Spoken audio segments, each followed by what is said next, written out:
everyone. My friend Barry the Bear and I are here to tell you a new story today, one that I wrote just this week called Circus, Majestic.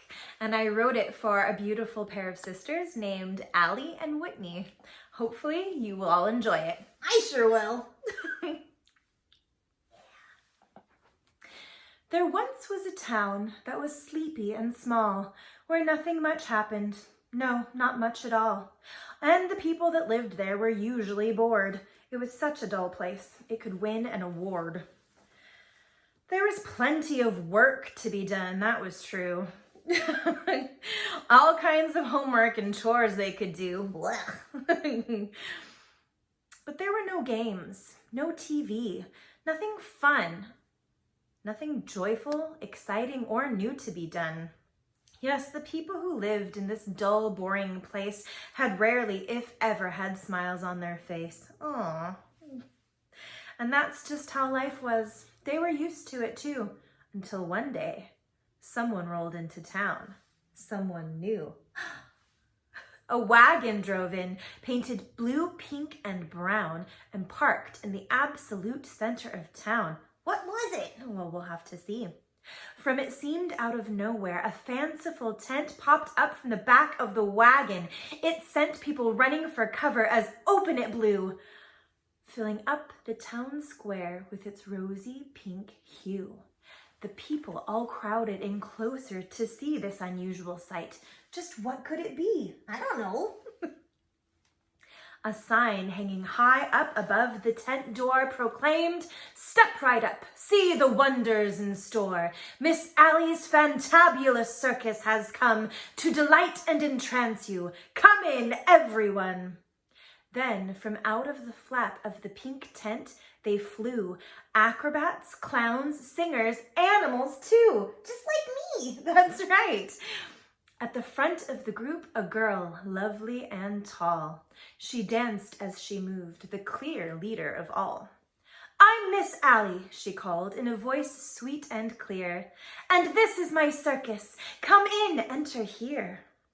Astonished, the people began to move in toward the tent's flapping door and the wonders therein, when suddenly, once again, something appeared on the road, something different, and quickly it neared, driving right up, right next to Miss Allie's event. Another loud pop and a new yellow tent. And what did the sign on this yellow tent say? "Come one and come all, enter here and we'll play you a show that is sure to entrance young and old, Miss Whitney's majestical puppets. Behold." Then a puppet popped up from behind a low wall with a voice that was sweet, and it started to call to the people that crowded between the two tents. "Enter here, see our show for just 22 cents. That's a pretty good deal. Yes, it is. Then beside it, more puppets began to appear, all laughing and singing contagious with cheer. They frolicked across their small stage, quite entrancing, as people moved closer to watch their fine dancing. But across the town square by the pink tent, Miss Allie cried out, "You must not miss our big grand finale. I myself will perform with the greatest of ease, dancing through air on our flying trapeze." Whoa!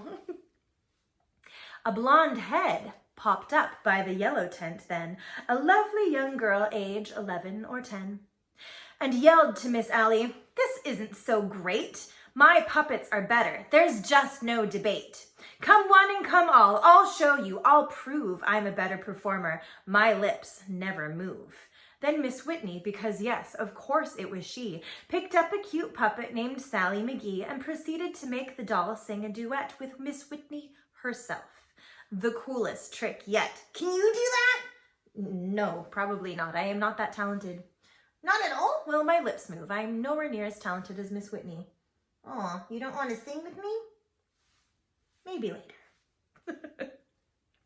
And when she was done, there was thunderous applause from the audience round her, for very good cause.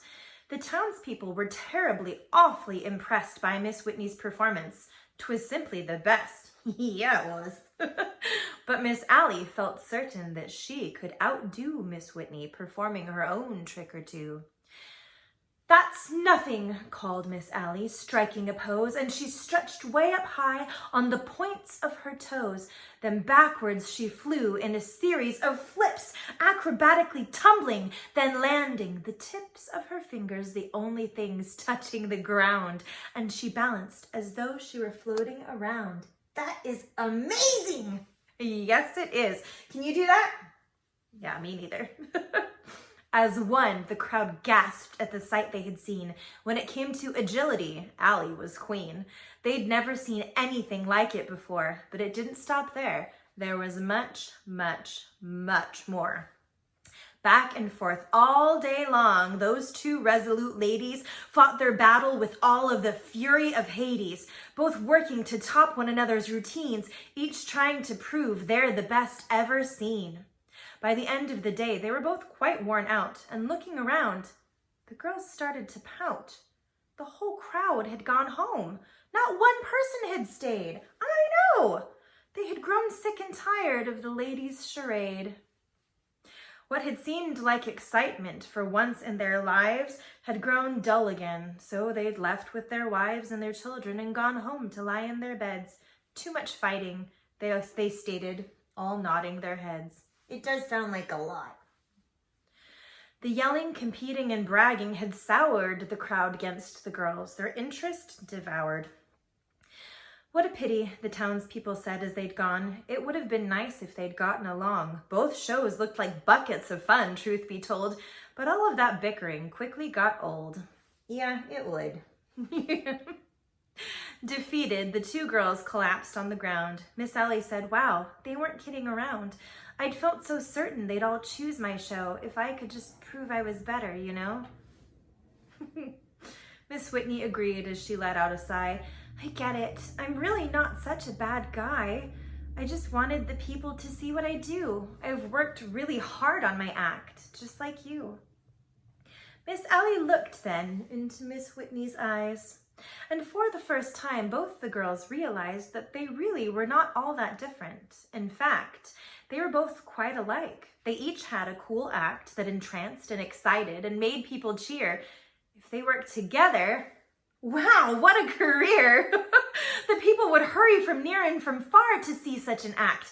They would travel by car or by plane or by boat, by sea, land, or air. The people would flock in from everywhere. This show would by far be the best ever seen if Allie and Whitney just worked as a team. With that, our two talented ladies began to work close together. They sketched out a plan for how to combine the best parts of both shows, to make one big circus, to bring in vast rows upon rows of spectators, all gasping with glee. Then when Whitney and Allie both shared the marquee. The next day, where two tents competed before, the people saw something they couldn't ignore. A new grander tent, colored yellow and pink, stood in the square. No one knew what to think. Had those squabbling performers packed up? Were they gone? Did a new person come and set up on the lawn? Nope. The people looked round and they spotted a sign written on the marquee in a classy design were the words, "Come and see us, the best in the land. See Whitney and Allie perform hand in hand. This act is amazing. You're in for a treat. Our show will keep you on the edge of your seat." Just like that. The townspeople gawked. They could hardly believe it. The two shows put together? How did they achieve it? From all over town, the crowds flocked into view the Circus Majestic. And wow, it was true. The act was amazing. The people were awed. There was so much to cheer for, to gasp, to applaud. By working together, both Allie and Whit had created a massive, spectacular hit. Yay! The girls learned a lesson they never forgot. Teamwork is always much better than not. Now that once sleepy town is a quite famous place as the home of the Circus Majestic, a space where people from everywhere travel to see that great show put together by Whit and Allie. That sounds great. Yeah, I'm sure it is. Can you imagine? Puppets and trapeze and circus animals and strongmen and dancing marionettes. And maybe they even have those big ones like in the Lion King musical. Oh. Thank you so much for tuning in. And thank you, as always, to First 5 Yuba County for sponsoring these stories. We could not put on such entertainment without you. Yeah. And, maybe we'll have more new puppets and more great new stories. And hopefully everyone will keep tuning in. I hope so. All right, see you next time.